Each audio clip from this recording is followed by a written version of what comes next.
we go. All right. Are you on mute? Okay, great. What happened? Oh, there we go. Okay, sorry about that. Not a challenge. All right. Welcome back for this great capstone, as I like to call it, the nightcap No. at Your Book is Your Hook, where we basically get to have a chance to relax and listen and talk with writers who are bestsellers. And the reason why this session and this roundtable is really part of the workshop is because Tom and Vin, who you're going to meet both of them, are people who I have known for a long, long time, who have traveled the path of publishing. And in some cases, the pitching of films and other types of mediums. And for their experience, it's really a blessing that they come and they talk about it with you as far as sharing their own experience of what they have traveled, what their experiences have been up and down, because they've both had both, and how those have actually shaped their writing careers. And I love them both dearly. They are really fantastic and prolific, which is also good. So this is not their first rodeo by any stretch of the imagination. Tom, who is with us first, is a multi-number one best-selling author. He is a former senior VP and creative director at a New York advertising firm. And he is now a writer, director, and producer with numerous film and television credits. He has an extensive background in engineering and computers, including working on projects for the House Committee on Science and Technology, which helped lay the foundation for The Eighth Day, which is his first novel. The subsequent series had two number one bestsellers, including his latest bestseller in this particular bio, Give Us This Day, because we're going to talk about the latest book, Okay. which hit number one twice. Give Us This Day hit number one twice. Yes, it did. Being is being released in audio by Podium. And the fifth installment featuring his kick-ass female agent Brooke Burrell, Forgive Us Our Trespasses, has been released by the Story Plant. His dark psychosexual thriller, The Devil's Quota, also achieved number one. And Tom became the narrator and producer of the audiobook Ultimate Betrayal by Joe Badal, which was released by Blackstone Audio. And actually, last year, for the anniversary of the assassination of JFK, yep, you guessed it, Tom was really hip to what was going on in the landscape, and he came out with Ask Not, which is a fictional account for one of the Secret Service men. Yep. And so for him, he will tell you all about his fabulous journey through all of these. And in his spare time, he is also a professional musician and an amateur woodworker. So he has a jack of all trades. We are going to focus on the writing. And Tom, what I want to start with is I always like to start with how you got started, because how you actually got that first book is really something that most people would never dream of being the start of their career. So can you tell us how you got started? I took a cab. It's kind of interesting. I've been fooling around with this idea about artificial intelligence before anybody knew what that was. I had put together a screenplay essentially, and then the screenplay I expanded into a book. But I take a ferry back over there to New York, so I take the ferry on a hot summer day, and guess my mother raised me right. When I got to the cab line, I was the first one up, a lot of people behind me, and I turned around and said, "Hey, I'm going across 34th Street. Anybody going that way?" And the guy says, "Yeah, I'm going to Macy's." I said, "That's on the way. Get in." So he gets in. Not a lot of conversation. And he says, yeah, I got to buy a shirt. Okay. He says, yeah, I sweated this one up running for the ferry, you know. And I said, well, you look fine to me. He says, no, I got a big meeting, big meeting. 1, 2, 3. Big meeting. Okay, what's your meeting? Oh, I'm meeting my CEO. It's the first time, and I got to just be right. I said, I can understand that. Well, Macy's is coming up, you know, next couple of blocks. You can get a shirt. And where's the meeting? He said, well, it's at the Javits. I said, well, what is it? He said, the BEA. And I went, okay, because I didn't know what BEA was. And I said, in fact, I even said, what's a BEA? And he said, well, it's the Book Editors of America. Bing! I said, well, that's really funny because, you know, I wrote a book.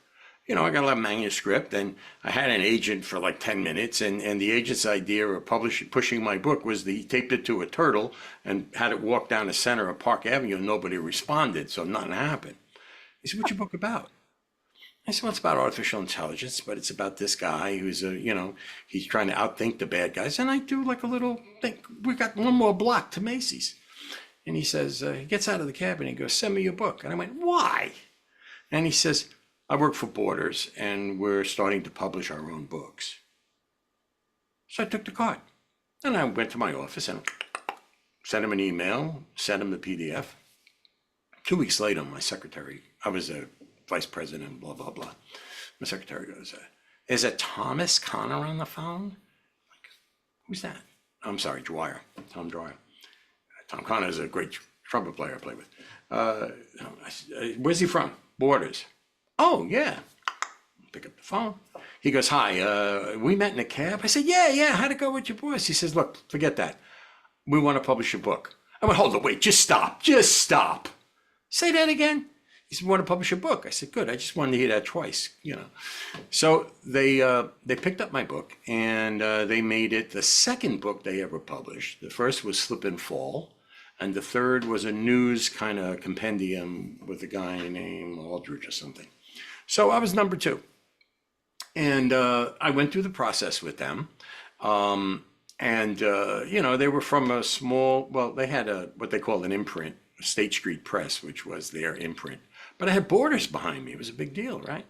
Went through the process. And at one point, it's really kind of funny story, but they were, I never been there, but I assume State Street Press was this large open area where a lot of people worked. And for some reason, a lot of women were working on my book because I kept getting emails from all these females. And at one point, she says to me, so, you know, the murder-suicide scene? We didn't know if that would really work. So we got on the desk, and I can just imagine these women laying down, one on top, one on, you know, and putting a gun to one head and see if the bullet could really go through both. You know, it was like, you guys are crazy. But they did it. They did like their fact checking. And then the book came out and became a #1 bestseller. Not by Borders, by the way. What happened was Borders went out of business. And my editor on that book, freeze frame, I had a book about the day Ronald Reagan was shot. And there was a guy who's now no longer with us, which I just found out, who was an agent. And I pitched it to him because I was working on something with him, with a guy named Vincent Pelosi, who was doing something on the Bush-Gore election. And he was a very famous LA criminal attorney, and he was doing his whole thing and whatever. So I met this agent and I pitched him on this day Reagan was shot. So he says, you come to my office on Thursday. And I go to his office and I sit down and he goes, this is Lou.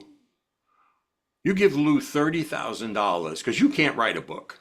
You give Lou $30,000, he'll write your book. And then for another $10,000, he'll produce the book. And I'm like, well, this is a very short meeting. And I said, nice to meet you, Lou. I ain't got no money. See you later. On the way out, I had recommended to him someone to be a reader, a very nice woman who's, you know, really kind of a voracious reader, and he needed readers. So I went over to say hello to her. And, how you doing? Good, blah, blah, blah. I get to the elevator with Lou. Elevator pitch. On the way down, 9 floors, he said, what's your book about? And I said, forget about that with the president. I got another one about AI. And I pitched him in the elevator on the way down. When we got to the ground floor, he handed me his card. That's 2 cards I've been handed. And he said, send it to me. I said, I don't have any money. He said, just send it to me. Thanksgiving, My sister's carving the turkey. We're at her house. The phone rings. It's a flip phone. That's how long ago this was. And he says, I just sent you the first 50 pages. I didn't even know what that meant. And I said, I don't have any. And he hung up. Well, for 6 months, he edited my book for no money. And I felt bad. So at the end, I gave him 25% of the book. Well, long story short, he releases that book as a publisher in the expanded edition. Borders made it this big. He brought back 2 subplots and made it that big. And that became a #1 bestseller.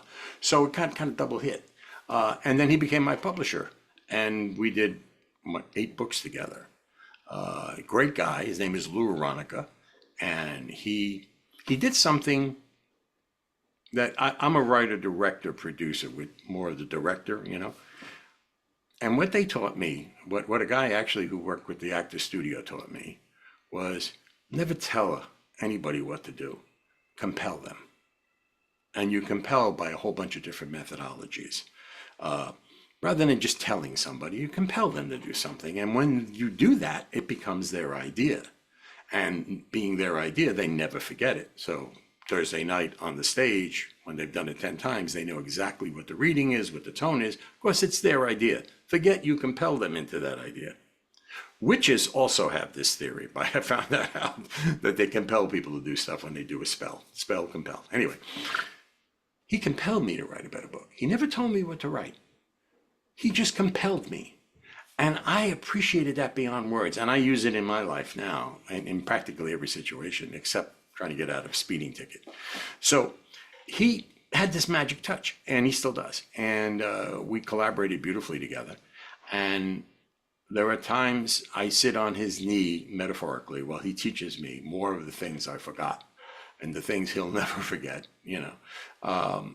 So it's a great relationship. And that's a important part of it. The collaboration is an important part of it. And as Jennifer knows, we have to work with people and meet them where they are and compel them to elevate their craft. I like to say the art is your book, the craft is how you show the story.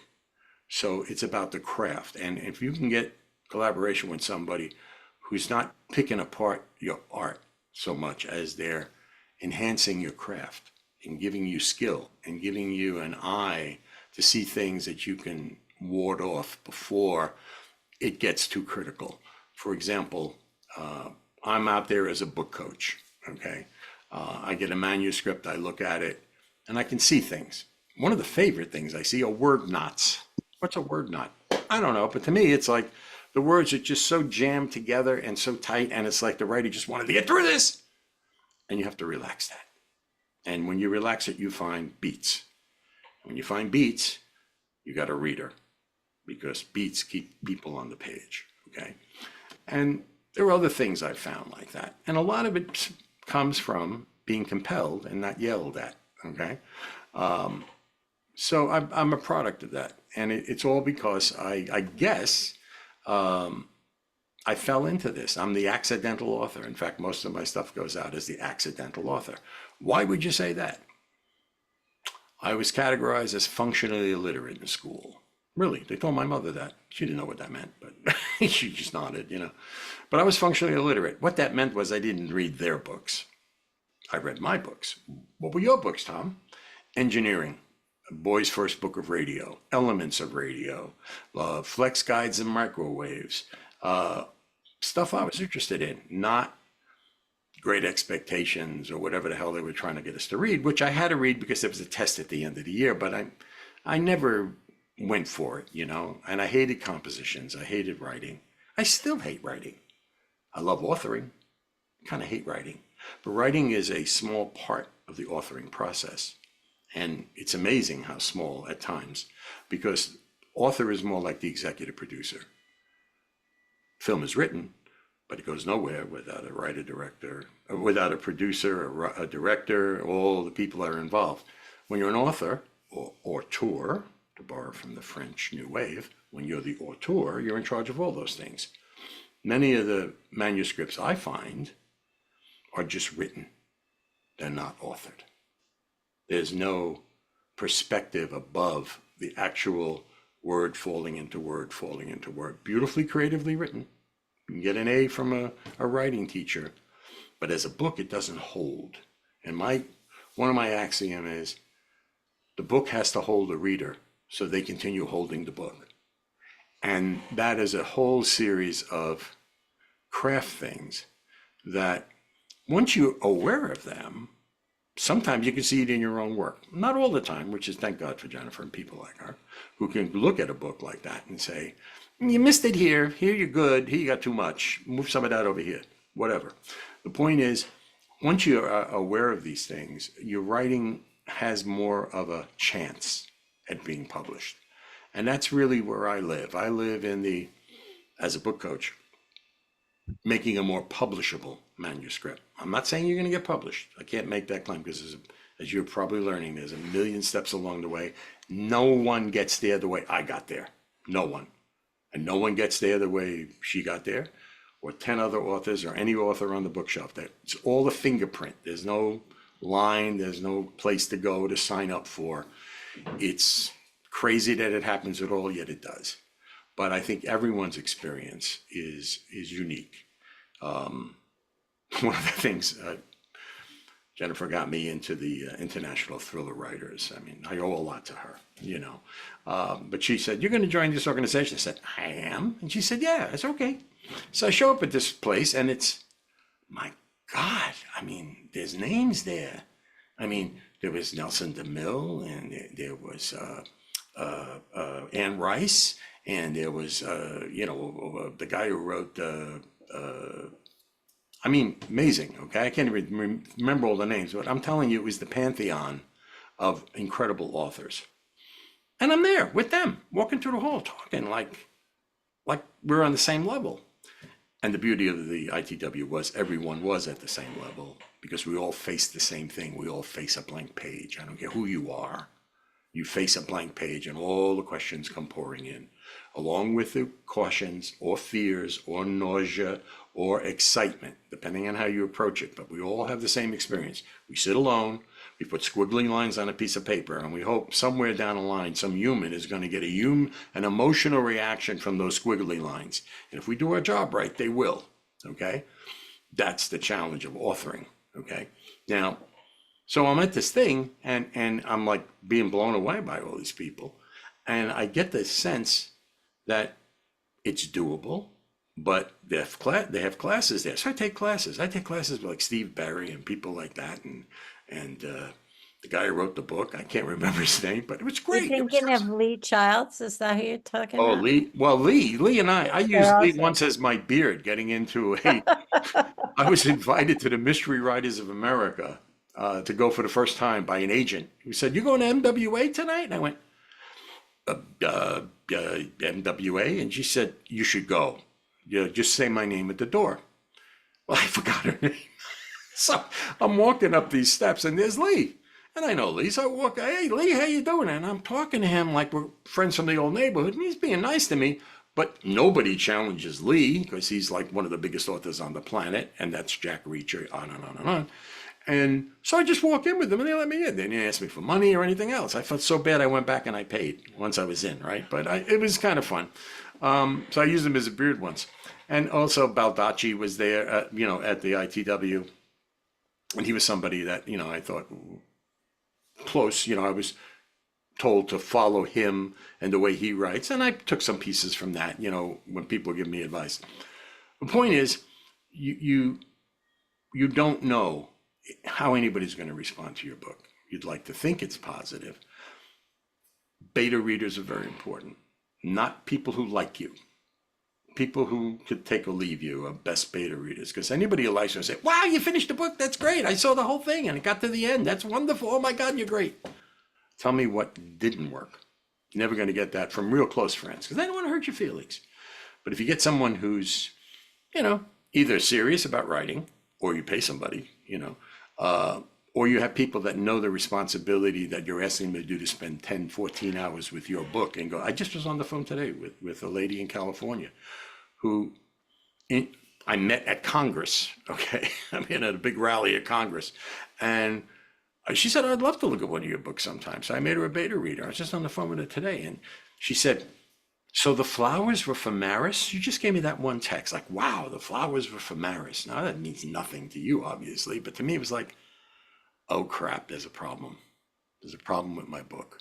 If she thinks those flowers that were used to identify a victim by sending flowers to a name they didn't know who it was, and then watching the building and see which woman left with flowers, and then following her home to interrogate her and do every nasty things to her, she eventually winds up dead. If she thinks those flowers are intended for my main protagonist, something I didn't do right. So I had her on the phone today, and I was going through it. I said, so what made you think that? And you know what? It was me. It was me it's always me, by the way. The customer's always right. The reader's never wrong. Okay. Only the author can be wrong. And I screwed up. I was too cryptic. I wrote this scene like I thought somebody was really following it, like with a magnifying glass and loving every word. Not good enough. Not good enough. And it's all there. And in a court of law, I could say, Your Honor, you see that it says here with this verb that doesn't help you. They put the book down an hour ago. Okay. So you got to make sure what's in here gets to the page. And I failed to do this. Is something I catch a million times with other manuscripts when I'm being a book coach, or when somebody just asks me, casually to read something. Yet I missed it in my own work, which is not uncommon because you fill in the blanks. So today, I yellow lined, my copy, and I made some quick changes, but I know exactly how to go in there, not to fix it, but to untie my own word knot maybe, or to add more humanity to my cryptic kind of sentencing that I put together, which although technically was there, I can't ask somebody to do that level of detective work just to read my book. You can't ask people to do work. You gotta kind of give it to them on a platter, okay? And you gotta make sure it's bulletproof, that they can't misinterpret it, like it's not the same name as a character, or starts with the same 3 letters, or has the same dynamic as the last sequence, or is in the voice of another character, or. And when you get through with all that, will the beta reader understand it and come back to you and not ask the question, oh, those flowers are intended for Maris?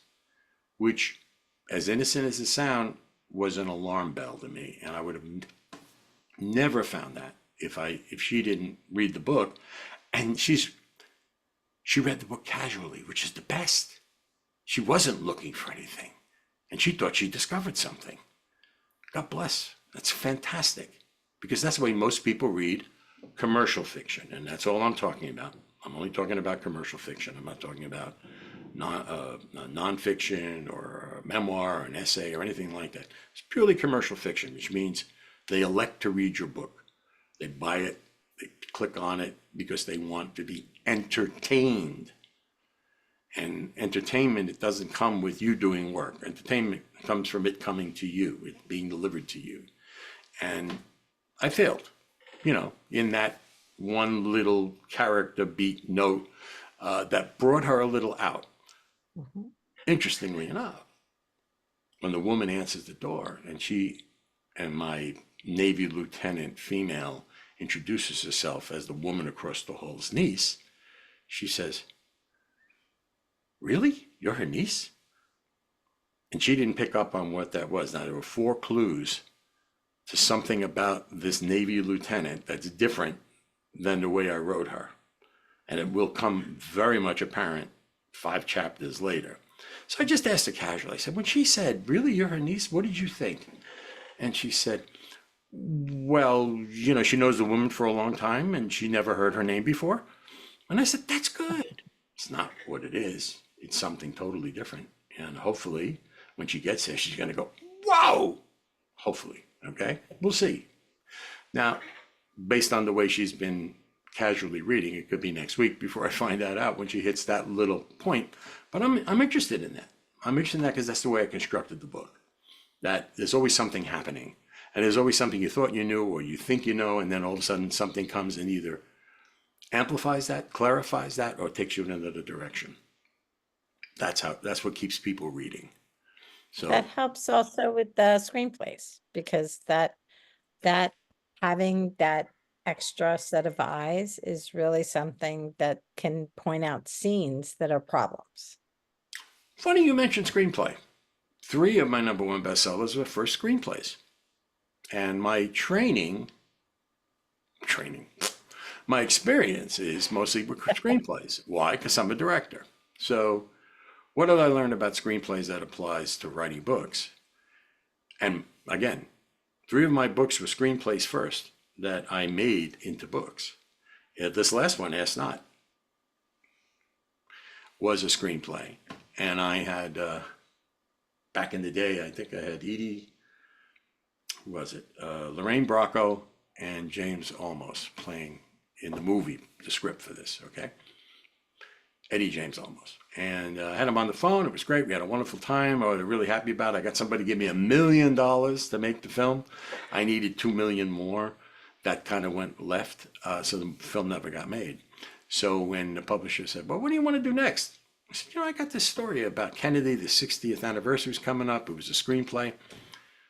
So I went to make a book out of the screenplay, which I'd done twice before, and I found this out. If you're lucky, a screenplay is 40,000 words when you novelize it, when you author it from a screenplay. So you still got another, depending on what you think the sweet spot is, you got to go to 75 or 85 to have a nice manuscript. Got a lot of writing to do, pal, So, but it's interesting because the outline, where the story's going. So the screenplay actually serves as a well-crafted outline. And then, I call that the bones, the skeleton. And then you add sinew and flesh, and then you make it pretty, or you make it ugly, or you give it long hair or short hair, and you make your novel. So I've had that experience 3 times. But what the screenplay brings me is cascading action. You can't have a scene in a movie that starts in the same place it ends, because then there's no reason for the scene. Okay, same thing editors do. If a scene starts off and it ends in the same place, then it'll cut it. Okay, you can't have a shot of a movie that's gratuitous. They're going through something, all of a sudden camera makes a left and it's watching some birds fly in the sky, and an eagle comes down, and if it has no meaning whatsoever to the plot, it's cut. Okay, so that taught me a very valuable lesson, screenplays did, which is tight plot and character. Think of it as a helix, like a DNA. They're never too far apart. They're always plot defines character, character defines plot. Now your other elements, your conflict, your resolution, your setting, they can have various dynamics. But a book at its basic is something happens to someone, period. And if you get away from the someone that it's happening to, the plot and the character, people tend to drift from the book, okay? Because the humans read books, and humans want to read about humans. And even though my books have been wrongly characterized as techno thrillers, which today would mean somebody picked up an iPhone, because there's more power in this iPhone than all the computers in the whole world in 1970. So is that a techno thriller because the guy picks up an iPhone? But when you hear techno thriller, it sounds like, well, it's not going to be a human story. I mean, there's not going to be people in it, is there? And my stuff's all love stories. My stuff is anti-technology. My stuff is all about the relationship between the guy and his wife when he's trying to save the world, or the admiral whose wife is saving the world, and he's somehow or another got to handle everything else in the household when he's used to commanding ships, and all those other dynamics. It's about people. It's always about people. Can you tell us about Ask Not?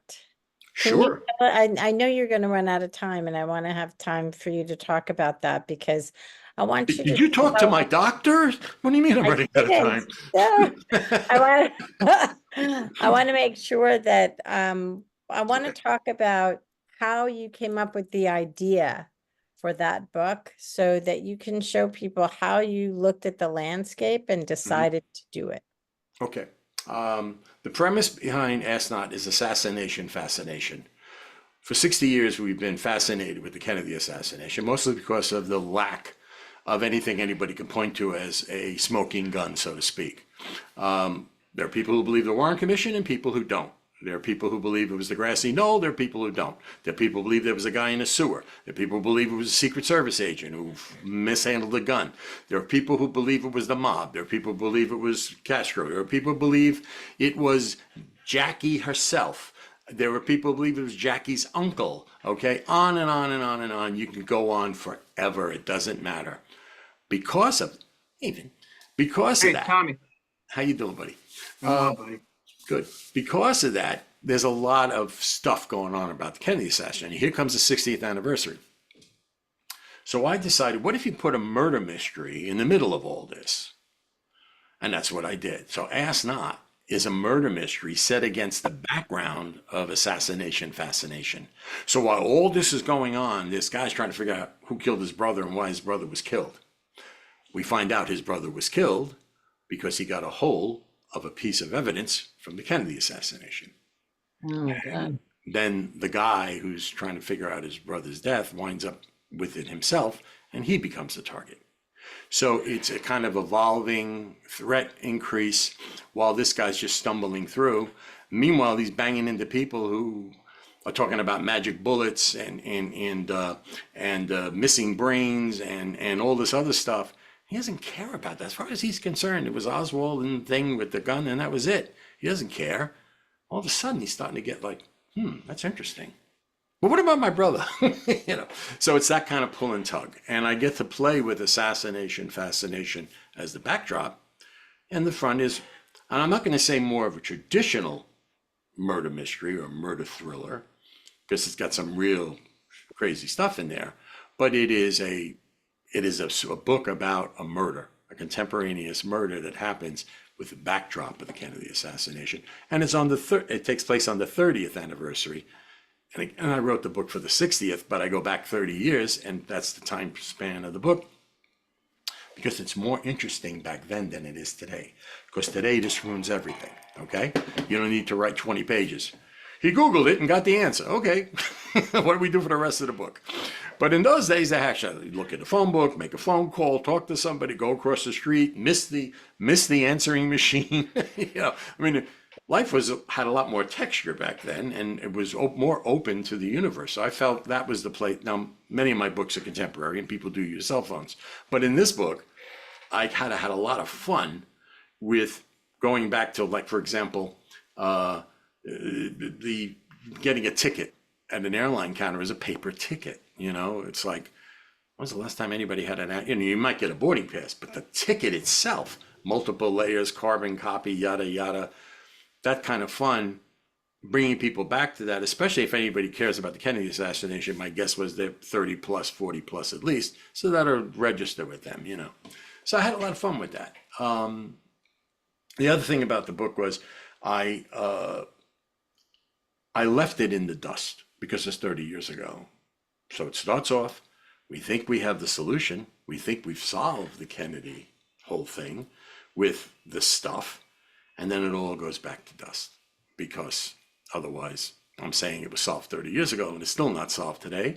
And it won't be solved 500 years from now because, and this is spoiler alert, everything we were ever going to know about the Kennedy assassination was buried with the president. It was bad police work, shoddy investigations, screwed up stuff that all happened in that 3-day window, so that as soon as he was in the ground, there was not a shot in hell at figuring out what really happened. So it left it open to all kinds of crazy theories. There's only 2 things we know about the Kennedy assassination: the president's dead and Ruby shot Oswald. Everything else, including the Warren Commission, is just supposition. Nobody saw him in the window with the gun. Nobody has footage of him in a window with a gun or a picture, or can place him on the 6th floor. Everybody says they can, but when you drill down, well, I actually didn't see him, and it goes on like that. So that's why it's conspiracy theories. Whether you believe it or not, it's just great to have as a premise for a book, because it's an open murder case while I'm trying to close a murder case. And I saw that duality as being compelling to me. It's kind of a moving target background and a moving target foreground, and that makes for a lot of interest. So that was the premise of the book. And it's a great opportunity. You know, one of the things about writing when you're writing, and Tom really takes advantage of all of these, is he started with his personal experience out of Washington and created these books. And then he expanded his imagination. And I welcomed him into a community of writers who are writing similar things so that he could elevate what he was doing and his conversations with people around him that were writing similar stuff. Mm. And that was important because that helps to elevate your career. It's Not like just tennis. It's like tennis. right, You play with a better player, you get better, you know. exactly. Mm. Right. And the conversations get better and better and more inspiring. And then you see how people are taking different topics and then they are capitalizing, if I can use that word, on things that are already known and building in their stories into it, like you did with Ask Not. Yep. It's great. Thank you. Yeah, You're welcome. I'm happy with the results. Happy with I'm getting great notices from people. I feel really good about it. Um, there's Great. one other. Can I just add one other thing? It's your time. I need to tell you it's 7:20 just so that we know. Yeah, the drama here is there's a surprise party I got to get to, but I've asked for a little bit of extension by the governor, and I got a reprieve, so we're Great. not that tight anymore. Just a couple of minutes because then we're Yeah, gonna well, get they're gonna do it at 8 o'clock. They wanted everybody there at 7:30, but they're gonna do it at 8 o'clock, and I got the inside information. And I'm only Tom, are you on your way to Albany? No, I'm just going to this little party, you know. But so I can stretch it a bit. But anyway, the thing I wanted to say was, and this may be true for you, but this is what I find, and I teach this sometimes, which is we are all teachers. And somewhere within all of us, if you opened up an author, somewhere inside there's a teacher. We want to bring something to the world. We want to enlighten. We want to bring a new perspective. That's what art is. Art is the same old every day from a new perspective. We want to bring a new perspective about something, about a point in life, about a historical thing, about a character, about a situation, about a romance, about a political thing. We want to enlighten. We want to be teachers, okay? That's what we all want to do. That's why we write, okay? Or do a movie or do any art, actually, whether it's a sculpture or a play or a painting on the wall. You want to affect people, and that goes back to emotion. And the tools we use is one-dimensional, just words. It's just one-dimensional. And you have to create 3 dimensions from 1 dimension. And it's about the words. And when I sit with people, sometimes they say, how long does it take you to write a book? Good question. When do you start writing a book? With me, it starts when I start talking about a book that I haven't written yet.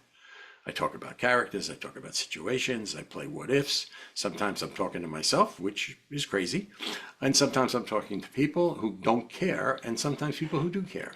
But I'm talking it. That's my process. Eventually I get to writing. I'm a hybrid.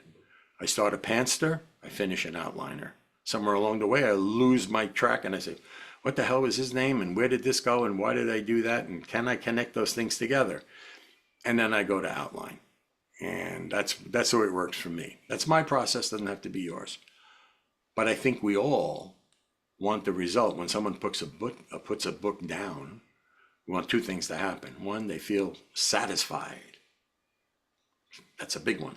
The book satisfies, doesn't disappoint, doesn't preach, doesn't make somebody feel bad, okay, about choices they may have made. You can enlighten someone that there are better choices. You never want to insult the customer.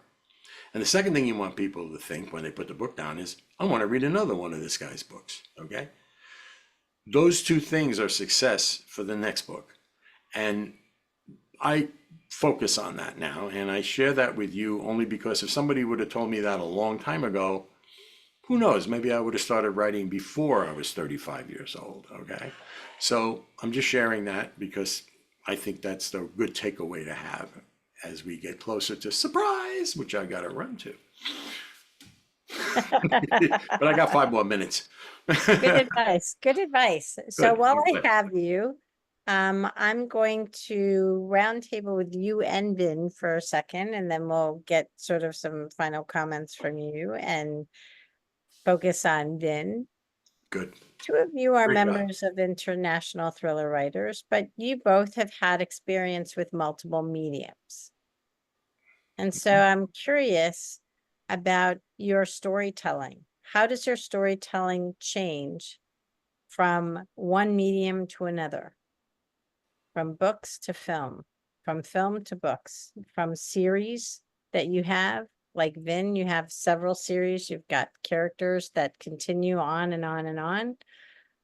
What is the difference between writing that standalone idea or that idea that could lift to another medium or that idea that really is a series? You both have series. You have multiple series, both of you. Mhm. Tom, you want to answer that first? Since you're going to the surprise party. Thank you very much. Again, to me, it's always about action. Action doesn't mean car chase. Action is the gap between expectation and reality. And I got that from a brilliant guy in Hollywood, okay? When somebody expects something to happen and it doesn't, that's a beat, okay? A beat is not, I went to the kitchen, I opened the refrigerator, I took out the milk, I went and got the Oreos, I sat up on the counter, I turned, that's nothing, okay? Nothing happened there. The beat is, I went to the kitchen, I opened up the refrigerator and the milk was gone. That's a beat. You didn't expect that, okay? Stupid example. But the idea is the gap between expectation and reality. That's the beat. That's what keeps people reading, okay? Hey, something happened. Hey, something happened. Hey, something else is happening. Hey, another thing is happening. Doesn't have to be big. Doesn't have to be bombs going off or anything. It's just the gap between expectation and reality. And when you put enough of those together, you've got a sequence. And enough of those make a scene, and enough of those make a chapter, and enough chapters make a book. And that's pretty much it. That's also the same with a screenplay.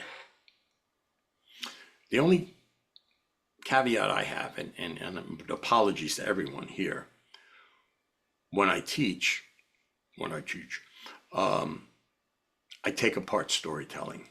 I think at a certain level, storytelling does not serve you because it's story showing. And when you get that in your mind, that you're showing, everything changes. And it's showing in a book is the same as showing in a screenplay. You've got to show me if you tell me what happens, I am no longer a participant. I am inactive, I am passive. If you're showing me, I am watching, I'm involved. I can feel it, I can taste it. It's the difference between being on second base and listening to the game on the radio. That's telling me what's happening. Being on second base is showing me what's happening, okay? So that's the only difference. If you can master story showing, once you get to the level where you're good at storytelling, you can master story showing, you can play, to continue the baseball analogy, to all fields. Because showing is always the key, whether it's long form television, movies, quick video, whatever it is, a play is showing, believe it or not. Even though it's a literary document, there has to be action in a play. And again, action meaning a continuing series of beats. So to me, it's a universal kind of one size fits all utility tool to constantly look for beats and constantly look for showing as opposed to thought. And sometimes you got to tell. I mean, I'm not 100% on this, but the majority of what you're doing should be showing so that people experience, because that's emotion. And now here's Vin, wherever he is. What was the question? Are you gonna stay for his comments, Tom? I'd like to, just out of respect, but I got about a 3-minute, 4-minute window. So if I bounce Okay, out, we'll I watch love it, you we'll all. watch Write every day. It's a muscle. Tom's. Senator Tom. Wilkov, what was the question? I will repeat Can you it. repeat the question, Senator Wilkov? Yes, I can. Tom, if you have to drop off, we love you. And you can go to his website. That's right on the Next Bestseller. It'll Buy take you Tom's right book. there. It's very good. Oh, he's so sweet, this guy. I love him. All right, none of that. Okay. I'm sweet like a man. Like a man. I love it. All right, let me repeat my question for Vin, and then Vin, we're gonna backtrack with you and go from the beginning, okay? Oh, But geez. what is it about story for you? About how stories will sometimes stand alone, they'll lift to Yes. other mediums, or you have series that have multiple series that have a single character. What is the difference when you are writing a story for the different types of books and different mediums? Right. Just, it's really, my advice is very practical. Like I will set out to write a standalone, and it would, like, this is not going to be a character driven book by any. Can you hear me, by the way? Because I have a new Yes. mic. Yep, Okay. you're doing Okay, great. We good. can Everybody can hear definitely me. hear. Hi, everybody, by the way. Hello. I'm writing a standalone right now, and usually that will be it. The idea will come like sometimes I'm driving my Jeep back from who knows where, just picking up groceries or something like that, and I'll be like, I think I mentioned this to you last year. Like, I ran my shopping cart into some dude who was just out of the gym, and he was good about it or whatever. We were crossing paths, and I'm like, there's a story there. It wasn't for any of my detectives. It wasn't for any of my other characters. It was just it was like, okay, this guy is like nice now, but like in about 15 minutes, because he's jacked up on creatine and whatever, he's going to confront me in the parking lot, and he's going to be like, dude, you didn't apologize. And like, what? Like, you didn't apologize. We've all run into that, right? Like that kind of thing. And so like that will be a standalone, and it'll start there, and it'll be like snowball, boom, boom, boom, kind of like what Tom says about action. It'll be relentless, nonstop. Okay, so I wrote a few of those, and I'm writing one now, similar stuff. But then there's like, okay, I'm going to write a Chase Baker book right now, and I'm going to go to Mongolia, which I actually am in a few months. And I'll research that, and there'll be a Chase Baker book because I went there and spent the time to do it. And then there'll be like, I have a case for Dick Moonlight. I have a really good case for Dick Moonlight, or a really bad case for him, which is more the more the norm, because then it's more interesting if it's a bad case. Or I have a solid case for someone. You just it depends on what you want to do as a professional writer. And if you do this for a living, that you're like, well, I want to do this character now. And sometimes when you get through with a certain character, you're like, well, now I want to go to another character because I've done that, and I need a break from this guy for a while, or this gal, or whatever. So that's how I do it anyway. I don't seem to need to like be inspired, other than like I said, like running the shopping cart into somebody or something like that. It just comes, and so I don't like overthink it. You will know if you want it to be a character, one of the characters you have, or you will know if it needs to be a standalone. You will just know. And then after you write the standalone, almost inevitably, if it does well, if it sells like, say, 200,000 copies, people are going to say like, where's the next one? And so you will know if like there should be a next one or not. And often the most disappointing thing in the world is like, well, no, I can't write another one of those. It's a standalone. That's it. So anyway, I don't know if that answers your question, but there you go.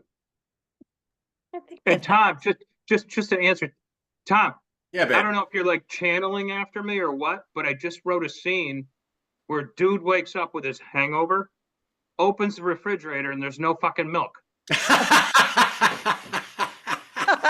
I love it.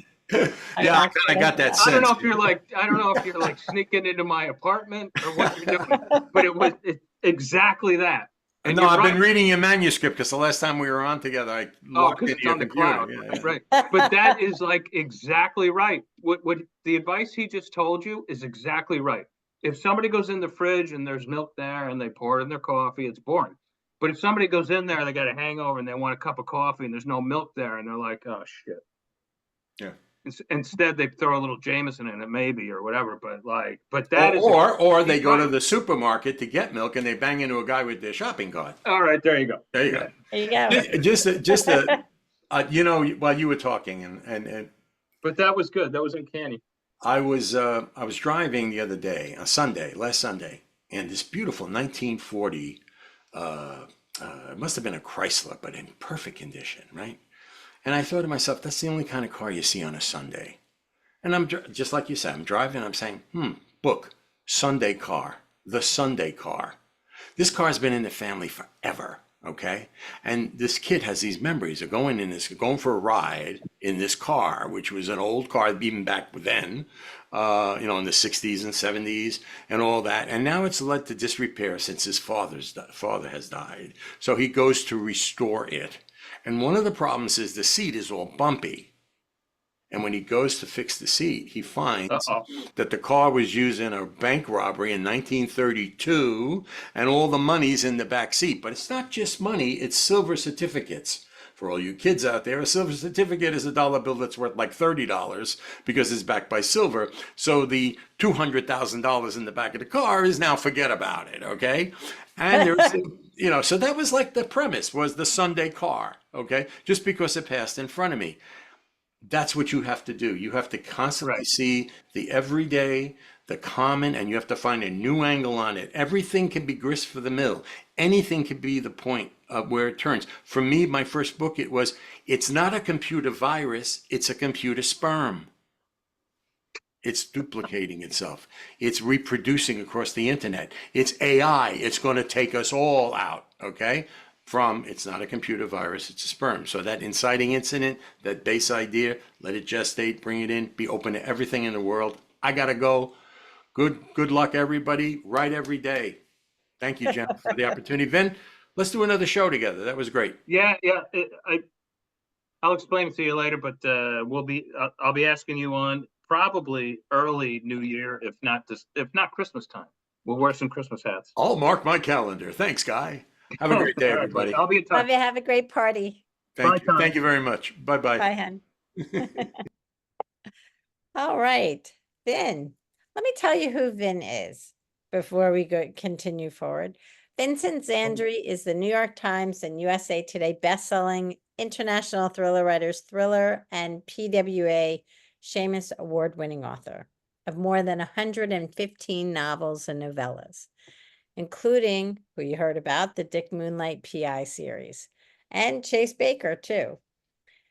Called one of the most prolific writers of his generation, Zandri is a freelance journalist and the host of the Writer's Life podcast on YouTube.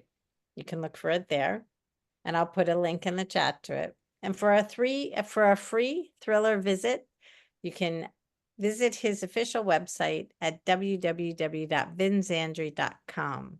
And he is such a pleasure, and I love talking with you. And we're going to throw back to the very beginning. Tell us how you got started.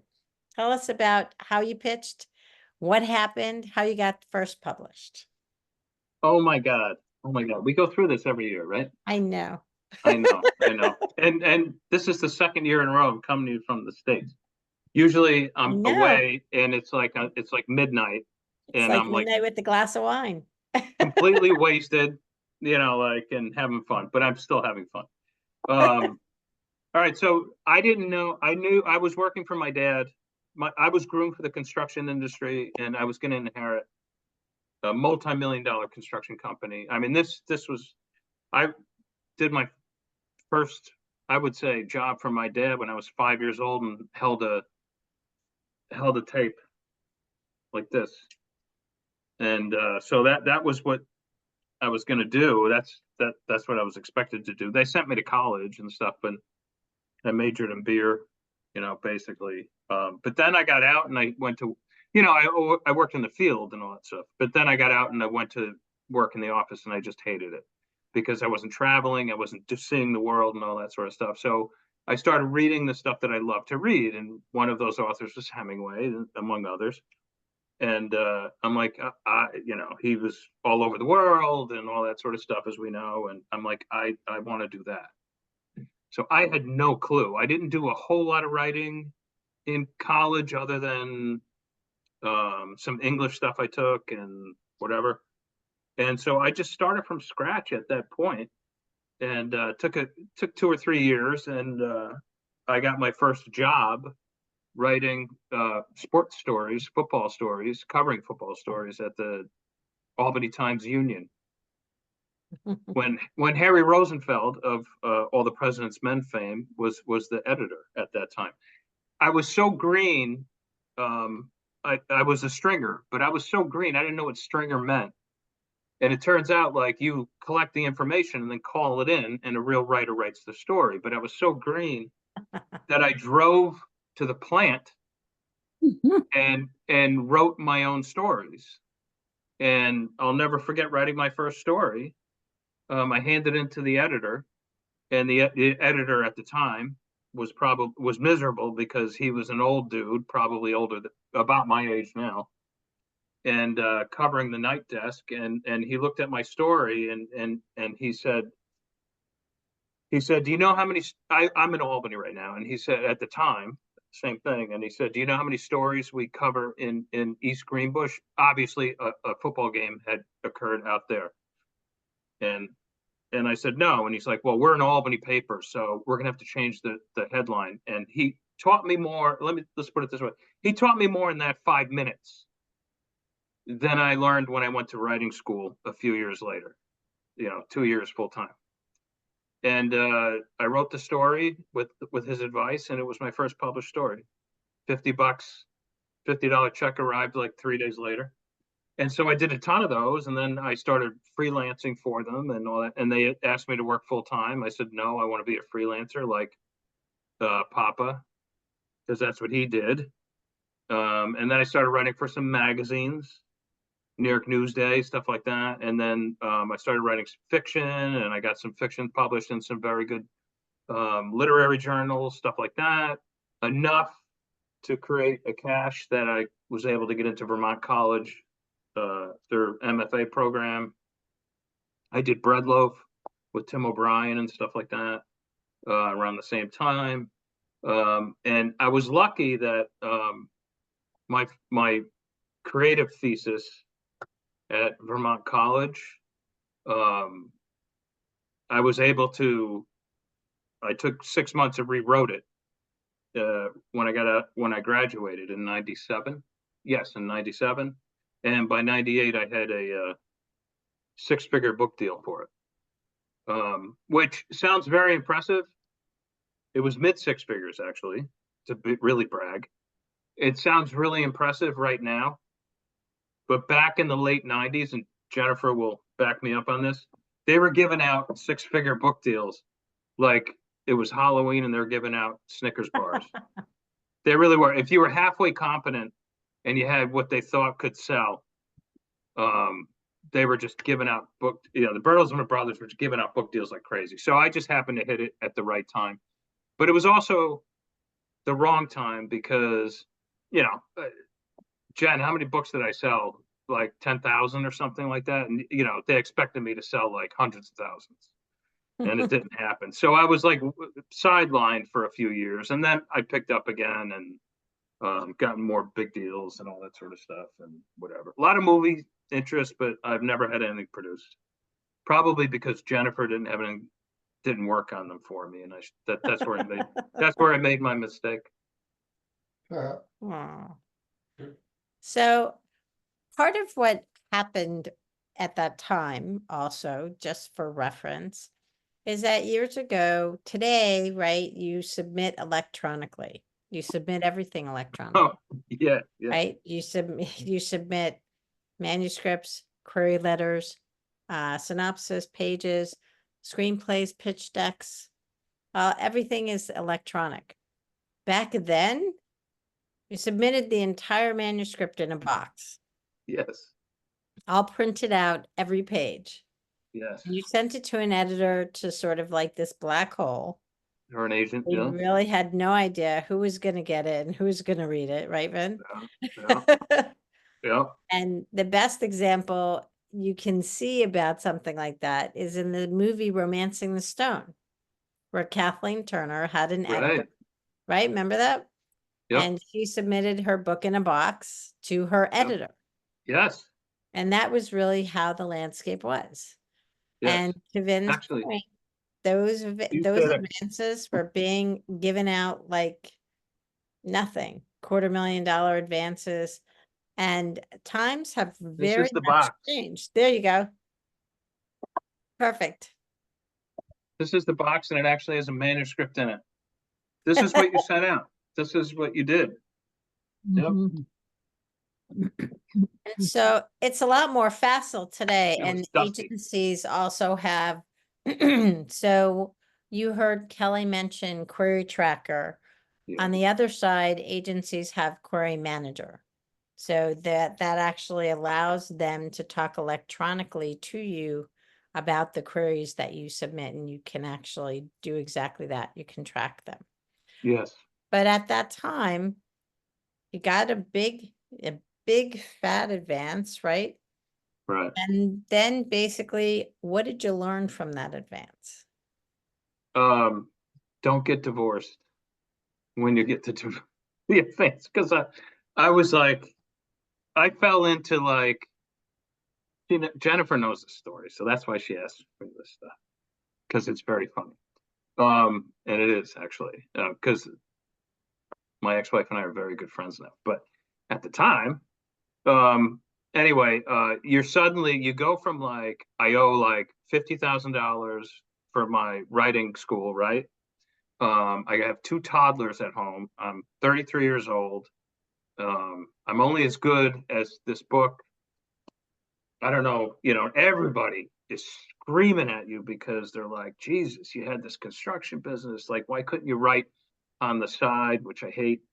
Um, and then suddenly you're making more than anybody's bitching at you. And they're like, well, okay. And, you know, um, but then there's taxes you got to pay. And then there's like, a new house is bought. Um, all sorts of bad stuff happens that can happen to young people who don't know, who are very green and don't know how to manage money and all sorts of stuff like that. I'm not like that anymore. I'm 60 years old now. So, but at the time, I literally every weekend in New York with my editor, we started a band at Delacorte. We started a band, like we're playing gigs. I'm waking up in cabs, like, where am I? And listen, you might think like, oh, that was a mistake. It was so much fun. I lived the life of the rock star for like 2 years. It really was. It was like the rock star, like this was at a time, 99, 2000, where you could get a hotel room at the Gramercy Park for like 100. You could get a suite for $170 a night.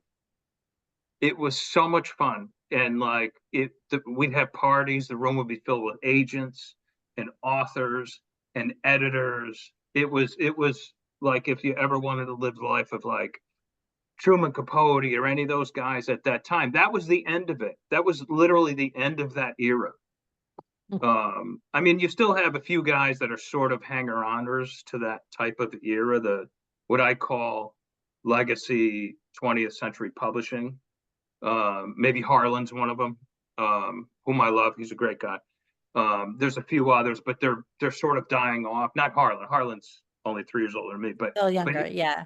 but most of them are dying off, and that whole thing is done because the legacy media is dying, and because independent media is taking over, and everybody in this room here can take advantage of legacy media.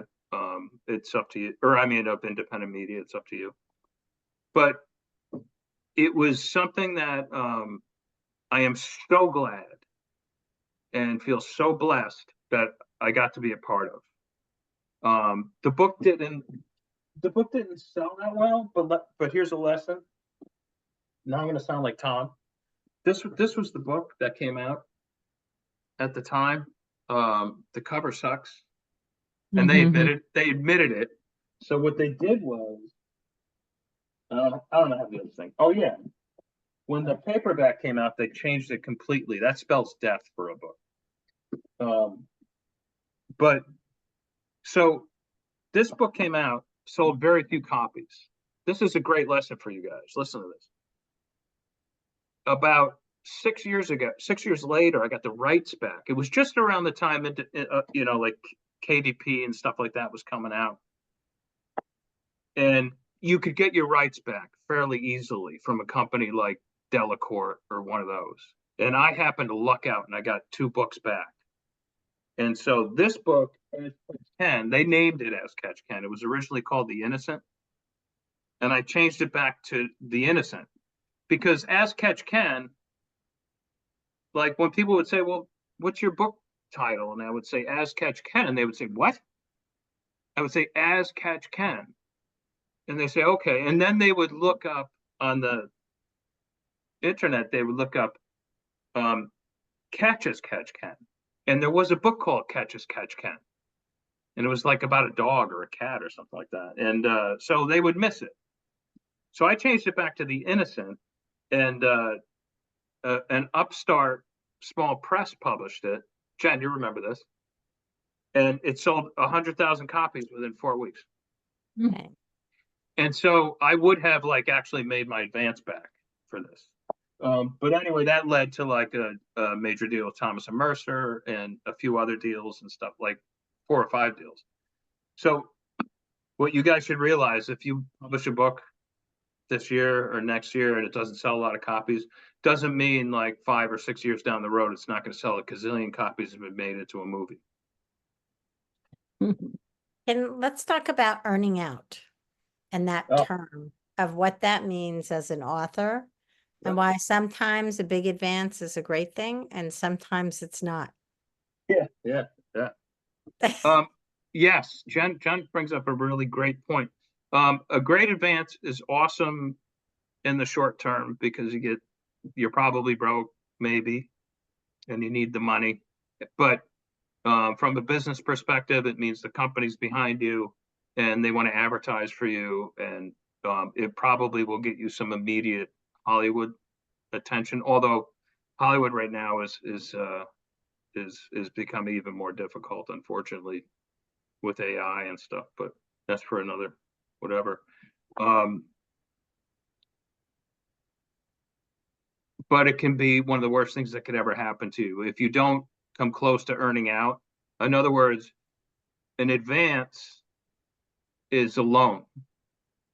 That's not your money. I mean, it is your money, but that's a loan. If you don't earn it back, they're not going to publish you again.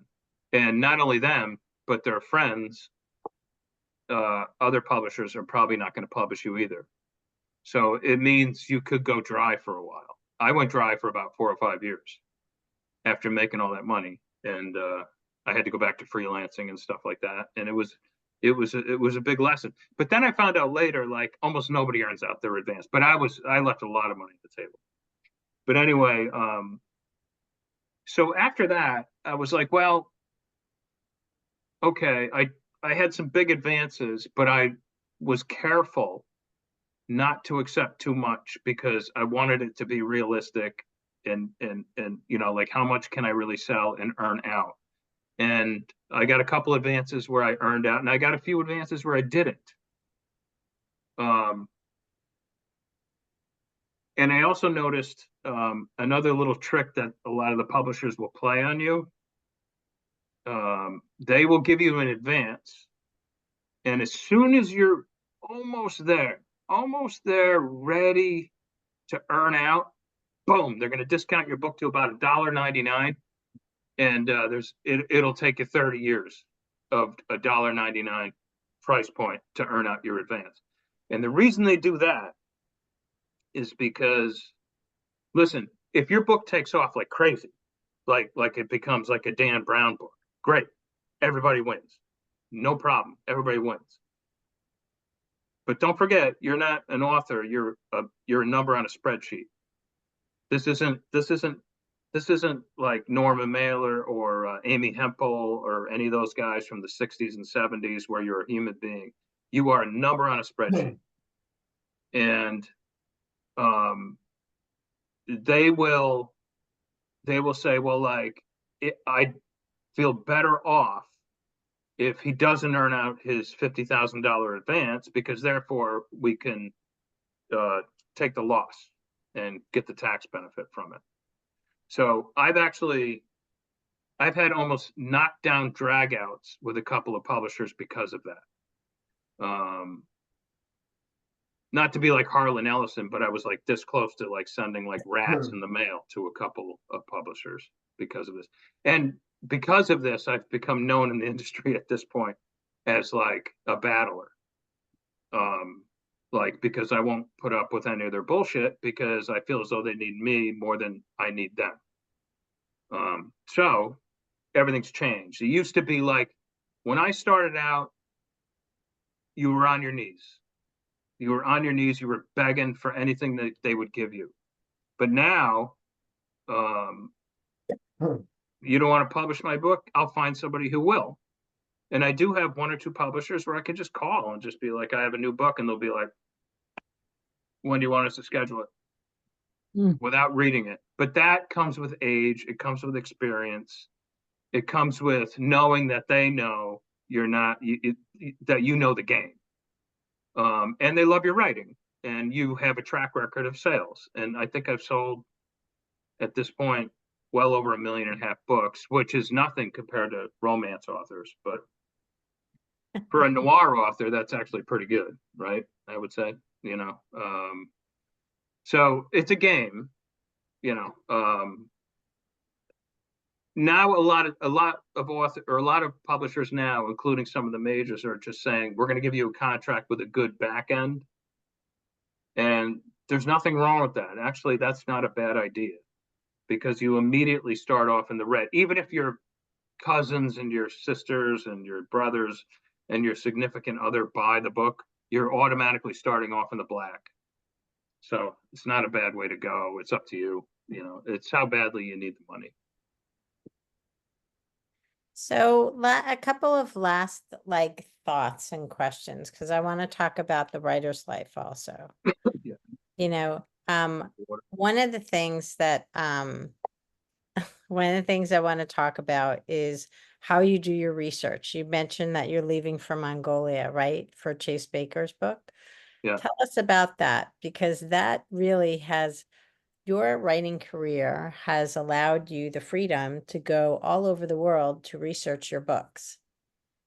So tell us about that, because, you know, you've been to Egypt, you go to Italy, now you're going to Mongolia. Tell us about that, because that's something, when you are a writer, that can be part of it. You create it on your own, don't you?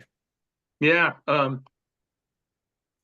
When you're eating, you know, some of you guys might have done this, I don't know, but when you're eating like camel burgers in Morocco, and you're just tasting the spices they put in it and the flies that are all around, like you can't replicate that from Google. Or when you're down in the pyramids in Saqqara, you know, and like they're just like, if you're stupid enough to want to go down in there, you know, like, here you go, you know, pay us and go down in there. And the bat dung smell is so bad that you can't breathe. And you got to climb your way out of there, and you're not sure you're going to make it. Like, that's stuff that you're not going to get from Google. And so many people, I mean, we all Google like certain things, but like, if you don't experience that stuff firsthand, it's not gonna show up in your books. And the Chase Baker series is my best-selling series, my best-selling independent series, I should say. I'm a hybrid author. I publish traditionally and independently, but the Chase Baker series is not for sale because it pays most of my stuff. So. And there's a reason for that, because I really put a lot into it, and it's killing me, literally killing me. I mean, the stuff I've done for it.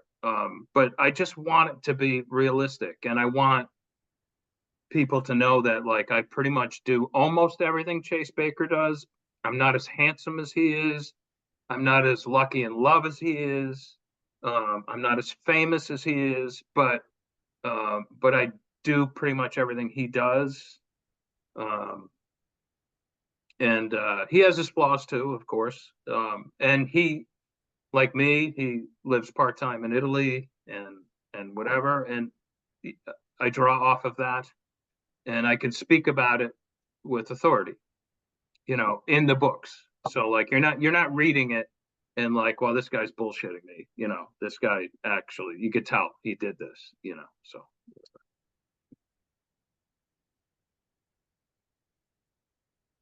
Sorry. So I think that's one of the things that a lot of people don't realize is that when they craft a character and that character has these tenets, right? Then you really can actually create your life around how you research and write about your characters. Right. Plus, it's fun I know. traveling.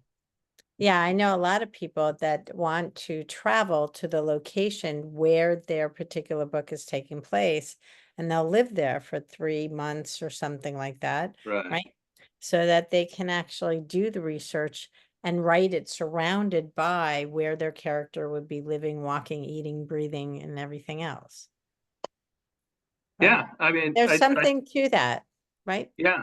Yeah. I mean, there's just little things, like crossing a corner or just a smell, a fragrance, a taste of a food, or the way somebody treats you or whatever. It's just these little things that happen in other countries that you're just not going to get if you're Googling it in. And it depends on the genre too. If you're romance, you could probably get away more with a little less of that, or it depends. But if you're writing a thriller, a cult that is also can be considered alternative history, I think you owe it to your audience to go there and experience it. Yeah, it's one of those things, we just finished a session with a woman named Sarah Kogan, and her session is making her story tangible. It really lends itself to that opportunity Right. to It's bring good in word. street names and, smells and the ability to actually bring that place to them, what Tom was talking Right. about, right? Story showing. Right. And just as if you were on the street, you were smelling those smells, you were eating that food, and Right. you were seeing those sights. Right. Now, also, just to add to this, it's obviously nothing new. And to go back to Hemingway, like I said before, he wrote about. I mean, he was in World War I as an ambulance driver in Italy, and he almost got his legs blown off and all that sort of stuff. But Yep. he, in A Farewell to Arms, which was his book for that, he wrote about the retreat, the Italian retreat from Corporetto. And he wrote about it. So, and this is where skill and research does come into play if you're not there. He wrote about it so convincingly that I think some of the reviews were like, well, obviously Hemingway was a soldier and he had been part of this, part of that retreat. And he wasn't. He just read several books on it, and he was able to take his kind of limited time at the war, because he got blown up pretty quickly, and um, use that as a way to make it sound convincing. So like, your research sometimes, in that case, it's like what used to be called library research. Yep. Comes into play, and it depends how good a writer you are, and how good your skills are, and how much you've honed your skills. And sometimes that library research really helps because somebody else has gone and done the research and you're Right. now leveraging and not duplicating per se, but actually just giving people another layer of your interpretation of that research. Right. Yeah. Yeah. Borrowing. Bar Yeah, borrowing. I mean, it's been around forever. I mean, a lot of these the stories have been handed down for millennia, or whatever, and they become a little bit twisted or whatever, and you They know. do. So let's talk about the writer's life before we wrap up. Tell us how you got started with your podcast. Um, I'm not entirely sure. I think I was in Italy, and um, about I have almost 1,000 episodes now, and it's still just really amateurish. But now I have a real microphone, and I have other things I'm going to start doing for it. And it just started out with me doing stuff on my phone, and I thought, like, well, this is like the future. Everybody is starting to, have podcasts, I started out just doing it as videos, and I would give advice on writing and stuff like that. But I didn't want it to be like, oh, what's your book about? How did you write it? What was your inspiration? I didn't want to do any of that. I'm more interested in the writing life. And when you do that, like, anything constitutes the writing life. Like, day before yesterday, I did a weightlifting video because it's part of the writer's life. Anything is part of the writer's life. It's part of my writer's life anyway. I always say it like, this is, the writer's life, my writer's life anyway. Mhm. And for You know, instance, a lot of writers that run. You run. yeah, I run and lift and all that sort of stuff. And now I have guests. So it's really turned into a real podcast. I have this guy, Big Philly Smith, who is an amazing noir writer out of Philly, really emerging. He's got a great Substack called Gallows Humor, and he's going to be my guest. We're going to stream election night for a few hours, and which should be a ton of fun because I was a journalist also at one point, a freelance journalist, and I don't do a lot of it anymore. I'm now mostly, if not entirely, fiction. But still, I want to get into it. I think we'll have a blast. It'll be fun. So Tuesday, right? Tuesday night, probably like 6 to 8 or something like that. We'll stream, and hopefully be able to make some fun and all that sort of stuff at both sides and whatever. But that's the kind of thing it's turned into, and I don't know, what do we got? Like 7,000 people now on board or Yeah, something. Nothing, almost 7,000 subscribers. nothing huge, but I mean, but it's getting there. For a writer. My listen, my son has one, and when he streams, he gets like thousands of people from Asia, and I'm like, how do you do that? How do you do this? And he's like, well, first of all, I'm young and handsome, and I have something better to say to a niche audience. Maybe Jennifer will talk to you guys about a niche audience and how valuable it is. Well, tell us 3 top tips that you've learned after writing so many novels, going through so much in the publishing field, up and down, having the privilege of being a hybrid author, of being traditionally published and able to independently publish.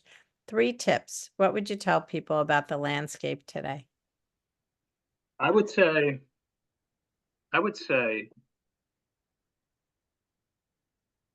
if you really want to do it, try to publish traditionally first.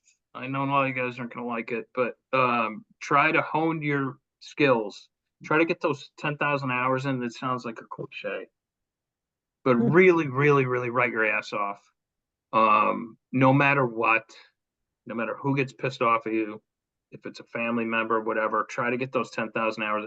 If you have to get up at 4 a.m, get up at 4 a.m. If you're working a day job, just get those hours in because you really need it. And try your best to do it traditionally first. See what happens. Get some feedback, at least from an agent or two, even if it takes going to a conference or to it like that or whatever, or what you're doing right now is excellent. This is excellent. The second thing is don't expect the world. You're not going to be famous. I know a lot of people are doing this. They're like, I'm going to be a famous author. I'm going to be Truman Capote. Or whoever, right? Those days are over.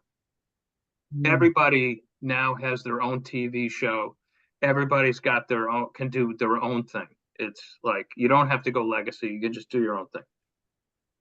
So get that out of your head that you're going to be like this famous author. If it so happens you are, well, that's great. Maybe it's great. Maybe it's not, but maybe it's great. If you can earn a living, then great. If you can earn a nice little living, fantastic. Third thing is,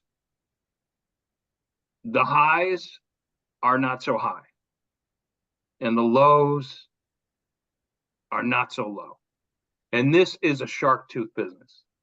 It's a kind of a double thing here, because it is a sharky business, but shark tooth, I mean, like, you're gonna like be here, and then you're gonna be up here, and then you're gonna be down here, and then you're gonna be up here again, then you're gonna be down here. But the highs are not so high, the lows are not so high. You just want like this. It all averages out in the middle. And to be perfectly honest, if you are talented and you are prolific, this is the perfect time for you. If you're not prolific but talented, it can also be good for you, because it could be like that one diamond you write takes off. If you're neither of those things, you should probably look into another line of work. Do any of you have any questions for Vin before we wrap up? Yeah. What do you mean by prolific? You put out a whole lot of shit really fast. Good stuff.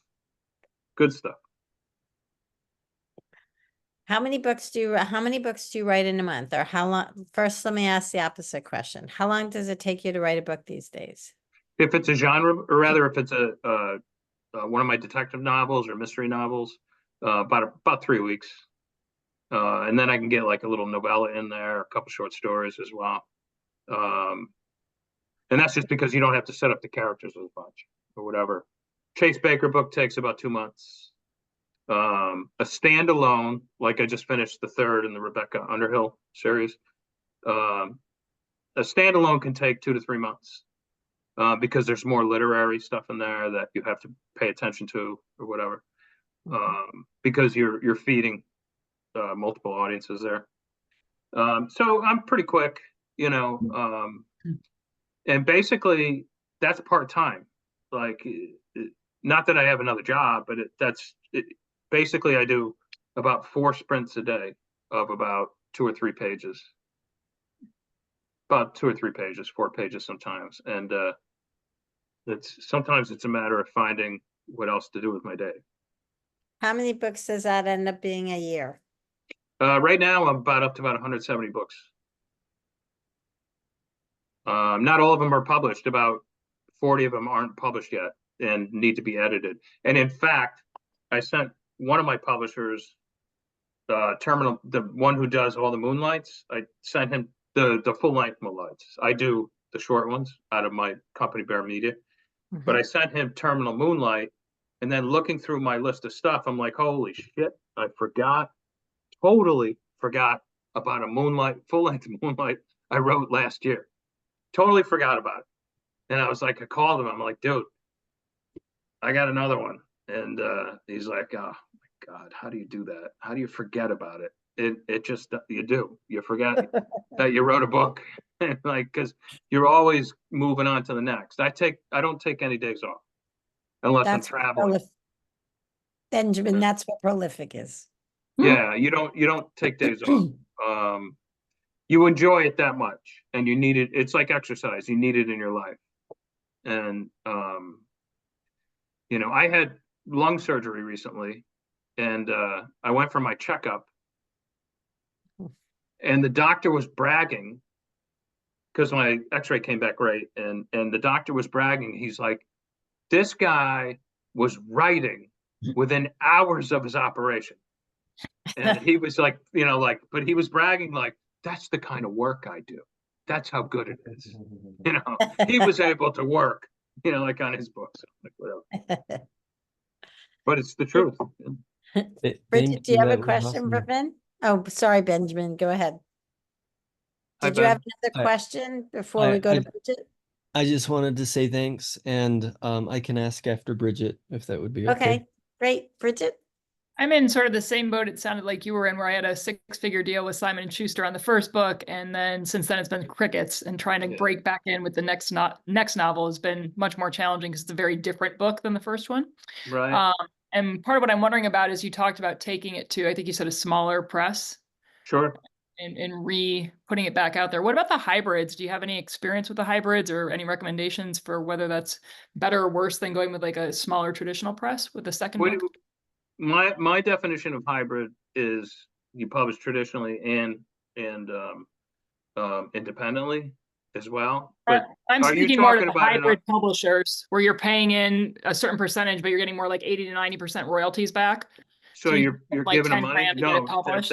no, don't do it. It's a ripoff. Don't even think about it. Don't even think about it. If you have any, just spam them. Get rid of it. Ditto. They are hot. It's vanity publishing. Get rid of it. Don't even think about it. You are doing yourself such a disservice and your career. They are the scum they are the plague of publishing, and they always have been. They've always been there throughout the history. They are the carpetbaggers of the publishing industry. So as of today, promise me, Bridget, that you will never, ever, ever consider that type of publishing again. Just don't do it. Ben is right, that either going in the traditional lane or going in the self and owning it lane, they're really very distinct. And it's very important to be in one, the other, or both. Absolutely. But the hybrid publisher, what they do is they insert themselves and they end up being the person or the company in control. And you Yeah. lose control. And that's really part of the downside. Listen, I know a lot of hybrid publishers and I know what they do, and some do it well and most of them don't. What is And this, like it's- Dorrance Publishing and all that kind yeah, of that kind of bullshit? stuff where Yeah, they they're scumbags. basically, you pay them and then they basically take everything, they make files, they're the people that actually do it. But the problem that Vin is talking about is that you pay for part of it and then they take royalties on every book. Yeah, Plus you've already don't go paid there. them also, like it's the Don't go there. relationship on the royalty side. It's a bad deal. Yeah, don't do it. That's I think where Simon and that's Schuster's where even that doing this. lands. It's awful. Yeah, don't do it. Don't do it. A Do lot of something people, else. they lose more than they make. Yeah, don't do it. And nobody's gonna review you or anything like that. Just don't do it. Diane, you had your hand up and then we're gonna go back to Benjamin. Yeah, right. I think you actually said alternate history. Was that a Yeah. misstatement, or what did you mean by that? You can take, all right, I'll give an example. I have a book called the Chase Baker and the Lincoln Curse. And I mentioned my ex-wife, Megan, a little bit ago. She grew up in a house where the people who were in Abraham Lincoln's, when he was shot in Ford's Theater, the couple that was with him, it wasn't the Grants, it was a couple from Albany, Right. Major Rathbone. And they lived in my ex-wife's house, and they actually found her dress hidden behind a brick wall, and it had Lincoln's blood all over it. So that's history. That is history. That's verifiable history. The dress today is in the Smithsonian. You can go see it. But when she was living there, they found it or whatever. And so I turned that into a Chase Baker story, where I kind of wrapped a story around the truth and fictionalized it. So that's alternative history. And alternative history can also be like Stephen King's 1963, Right.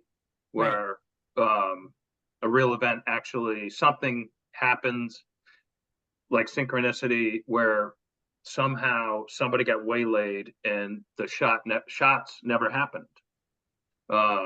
Every time, have you guys ever, like, we all do this, like you're driving on a road and you come to a stop sign and someone else is there at the same exact time, and that's synchronicity. Young, the philosopher Young wrote about this, and Right. I'm always fascinated with that, because what if you get T-boned and die?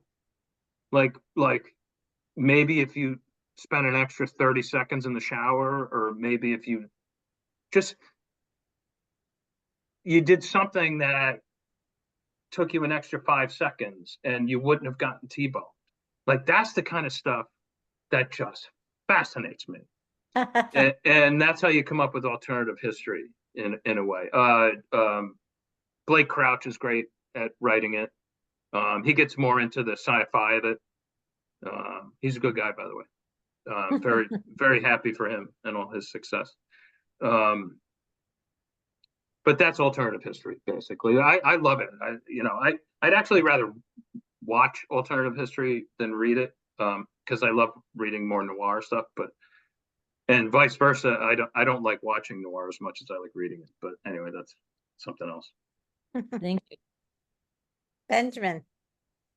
What you mentioned that you were able to be very prolific in getting out a lot of works with a lot of quality.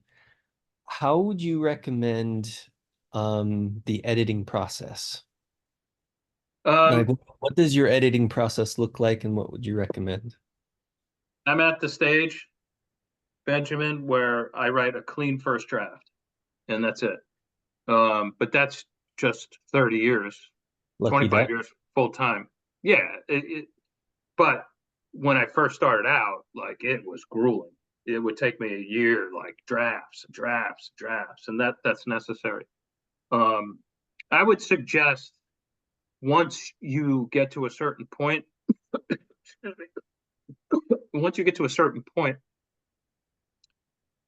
you write a page maybe, and then read that page over and correct it. Don't worry so much about typos, but worry about the prose. And then write another page or two, and then correct that as you go, and so on and so forth. And then at the very end, go through all the typos and stuff like that, and then have someone you really trust read it for you. And when I say you really trust them, it means they're going to tell you if it's garbage or not, and they're going to tell you if like you need to redo it, or maybe two or three people like that. But if anybody's like, "Oh, this rocks, dude. This totally rocks," find somebody else, because nothing rocks right off the bat. I just read a friend of mine's manuscript, and he's a major league published author, and I found some stuff in it that he could improve, and he's like, "All right, dude, yep, got it." And he read my last one, and he's like, "Dude, you're totally off the rails in these couple of chapters. You're like, what do you?" And to quote him, "What are you thinking?" But that's what you need. And like, if I showed Jen a manuscript, she'd do that for me. She'd be like, "Vin, like, I love this part, but like, this sucks." Like, or you totally missed out on a trope or whatever, but so it's one of those things. The more work you put into it, the better you're going to get. And you look like a young guy, so like 20 years from now, you'd be like, "I remember that old dude Vin." Like, because now I'm at the stage where I can write one good, clean draft and get it out. Wow. Thank you. You're welcome. Yeah, one of the things you said, Vin, that's very important about being prolific is you have to write every day. You just have to sit down and sit in front of the page. Yep. And whether you write 1,000 words, or you write 2,000 words, or 20,000 words, whatever it is that you write and whatever time you have, that's how you get it done. Yeah, You just have to write. Yeah. And when it's an obsession that way, I'll call it, it's what Vin said. It just becomes part of your lifestyle, just like going to the gym, Right. just like going, out a couple times a week or going out on a date night with your wife. I mean, that's just, it becomes a routine that is integrated into your world. And when you write that way, I don't know if you know the story of oh, what's his name? I just lost it. Hold on 1 second. I gotta think of who am I thinking of? Hold on. Not him, the other one. Nicholas Sparks. Sorry. Oh, yeah. Just had a brain brain fog there. So Nicholas Sparks, what actually his story is briefly, just so you know, he actually was a college football player who got injured on the field, and he ended up on his mother's couch. And she got so sick of him, she turned to him one day and said, "Why don't you do something? Why don't you go write a book?" And so he did. And he tried like hell, like Vin was talking about, to get traditionally published. And he got crickets. He got nothing. He took that manuscript and he put it up in his attic, and that book has never been published. He continued. He wrote a second book. He did the same thing. He didn't get anything. He put it up in the attic. That book has never been published. He became a pharmaceutical salesperson because he needed to make money, right? Good move. And he decided that he was going to give it one more try. And if he couldn't do something with the writing, he was going to put his pen down. The third book was The Notebook. Mm. I know the agent that picked up the book. Wow. The book was picked up, and 2 days later, Warner Brothers picked it up for the film. And he never looked back. Yep. And he has so many books. And in fact, he has an interview on the Today Show. I want to say maybe it's like 8 or 9 years old, or maybe 10, where he was actually talking about the fact that even with all his prolific writing, he still could not step foot on a movie set for his own work that was adapted. Yeah. Wow. And so, one of the people I had the pleasure, when I had a radio show, I had the pleasure of interviewing Anne Rice on my show, and she was fabulous and a wonderful human being. And her son was, part of her publicity team in organizing things. It was fantastic. And one of the things that Anne told me was that in all the things that have been made from her books, she was also never allowed on a set ever for any of her projects, if you can imagine that. And also taught me one other thing that I think is always important. She answered every Facebook comment herself that she got in people who she had a writing, page and stuff. And she answered every single comment herself. She wouldn't allow any of her assistants or anybody to answer them. Right. And that matters. It keeps you as a writer in touch with your audience. It keeps you really on point. You hear the good, the bad, and the ugly. You also hear ideas. Well, what if Chase Baker could blank? Right? Right. And it basically, as a writer, one of the things that happens is you create relationships with people you don't even know. Yeah, but can I say one thing? Yeah. If you guys reach a stage, I've had to call the cops many times. Not many times, but a few times. I've been stopped at least 2 or 3 times. And one woman in particular was I'm your best friend, and why don't you come? I also am upstate New York, and I'm a poet, and she would send me all sorts of stuff, and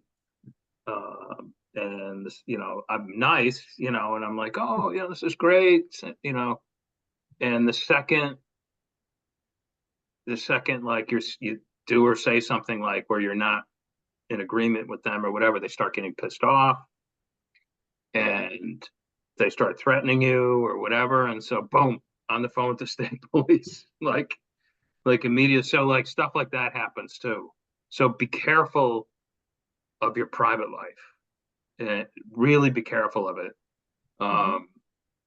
Because most of the time, I mean, I'm pretty much anonymous, but I'm not entirely anonymous, and most people are very good about it. And, you know, but every now and then you'll get somebody who will stop their car if you're out for a walk in front of you. And they'll be like, I haven't heard from you. You didn't email me or whatever. And it's scary because you're like, is this person going to shoot me right now or whatever? So you got to be careful also. I just watched Misery a couple weeks ago, and you're Yeah. reminding me. Annie Wilkes. Exactly. Yeah, I've had a couple of those. Fantastic. And it's almost always somebody wants me to be the boyfriend or the girlfriend or whatever, you know, like whatever it is these days, you know. And it just is, it can be a little bit scary, you know. And if you have children, never talk about your children on social media. Once you start getting a fan base, don't talk about your kids at all. Don't ever mention them. Just don't. You know, occasionally it's going to slip, like, I'm proud of so-and-so for graduating, but that's about it.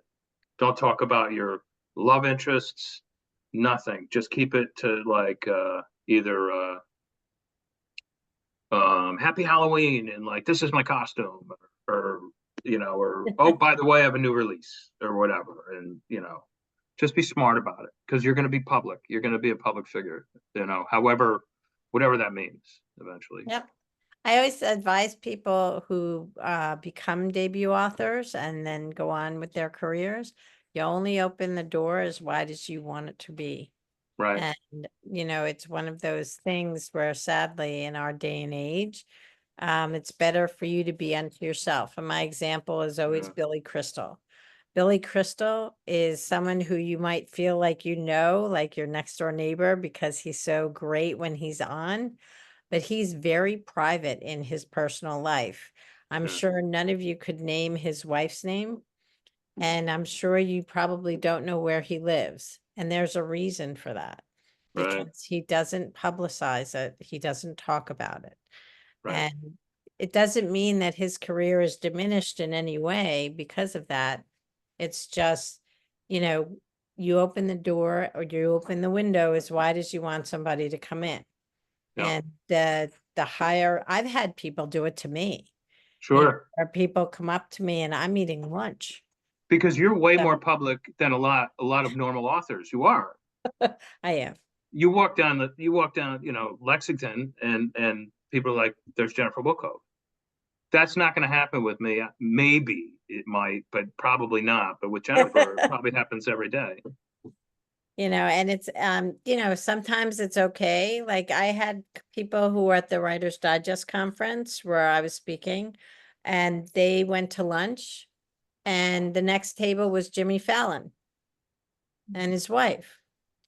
And I said to him and his wife, what did you do? And he said, oh, you know, we tried to mind our own business, but we all started laughing about something that had happened. And he said, you know, we just all laughed, and it was really great and very, you know, but there are people who will come up if you're eating at a cafe outside in New York City and you're on the street, you know, with the umbrella on the table, and they'll just walk right over and say, aren't you blah, blah, blah. Like, it's really very disturbing, and it's quite, you know, affronting because you're just trying to live your life. And so those are choices that you make as an author as to how public you want to be. People have podcasts. I used to have a radio show that hundreds and hundreds of thousands of people were listening to. And so, like, to Vin's point, very public, very, you know, seen. And I have people right now that keep stalking me for a podcast. And I'm, you know, weighing and measuring. Do I really want to do that? Right? Because there's, there's pluses and minuses to it. Yeah. So these are all decisions that you make along the way as a writer, even as a screenwriter. As things, look at Aaron Sorkin. Nobody knew who Aaron Sorkin was, honestly, when he started writing. Nobody. And like, I'm sure today, if I say The West Wing, or if I start naming things that he's actually done, you'd be like, oh yeah, that's Aaron Sorkin, right? But everybody starts in the same place. Everybody starts with a blank page. Everybody starts with nobody knowing who they are. And everybody basically builds the career, and the idea and the reason why we do this particular roundtable is you have to build the life that you want. You're listening to Tom, you're listening to Vin. This is the lives they want to live. This is how they've chosen to do it. And it's where they get their inspiration. They get it walking down the street, walking out of the grocery store. Something happens and they're like, that's a book. Yeah. Because That's what it comes that's down what to. happens. Yep. It's a good way to end it. Yeah. So thank you, Vin, very much. I put all of Vin's Thank you, Jen. contact in the chat, All right. including the podcast, if you choose. Good meeting, everybody. Thank you for the questions. Thanks, Vin. Thanks so much, Vin. And I say this every year, if you have any extra questions, you want to send them over to me, just go to the website and there's an email there. And you can pick up a free book too, like if you feel like it, and just do your thing. And good luck to everybody. It's one of the best careers you can ever have. You know why? Because you could do it from anywhere in the world. That's Amen. what you should keep in mind. You can do it from anywhere in the world. You don't have to go. You don't have to go to an office. Bridget knows this probably better than everybody. You don't have to go to an office. And you want to live in Italy, you want to live in Croatia, and enjoy those beaches. You want to live in Montana. That's one of the things about being a writer. You can just do it, and plus you can put your skills to work. Like you can write content or whatever. Like, oh, it's a slow month, I'll do whatever. And so one of the greatest jobs you can ever have, right, Jen? Absolutely, 100%. Yeah. Totally agree. Yep. Yep. All right, guys. Thanks so much, Good Vin. job, I thank really you. appreciate you joining us. And we're going to take like 2 minutes to wrap up so everybody can get a good night's rest. And really appreciate. Can you come back next year? I hope so, and I will be in Italy this time next year, so I'll be really out of my mind. Well, no, I'll probably have to like set my alarm to wake up for it. Mwah. Thanks And a anybody million. wants to visit, you can visit. All right. Thank you. Bye, guys. Thanks a million. Ciao, ciao, ciao, ciao, ciao. Ciao, ciao. Well, I hope that you have enjoyed this roundtable with both Vin and with Tom. They are so generous and gracious to come and talk about their experience very plainly, very humbly, and very with a lot of candor, it's a career that you build, and it's something that you do because you love it. And so tonight I will be sending you your the practice your pitch with the pros that you did today so that you have that feedback. So if you need to watch a portion of the feedback that you got to recraft your pitch, you'll have that.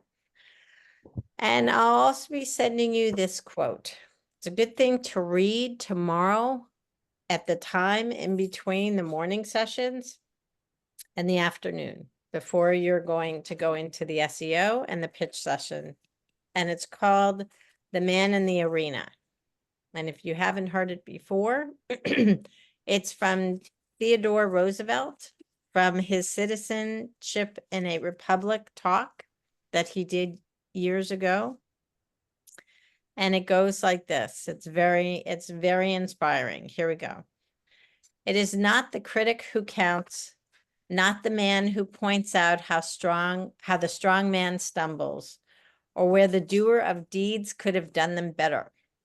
The credit belongs to the man who is actually in the arena, whose face is marred by dust and sweat and blood, who strives valiantly, who errs, who comes short again and again, because there is no effort without error and shortcoming, but who does actually strive to do the deeds, who knows great enthusiasms, the great devotions, who spends himself in a worthy cause, who at the best knows in the end the triumph of high achievement, and who at the worst, if he fails, at least fails while daring greatly, so that his place shall never be with those cold, timid souls who neither know victory nor defeat.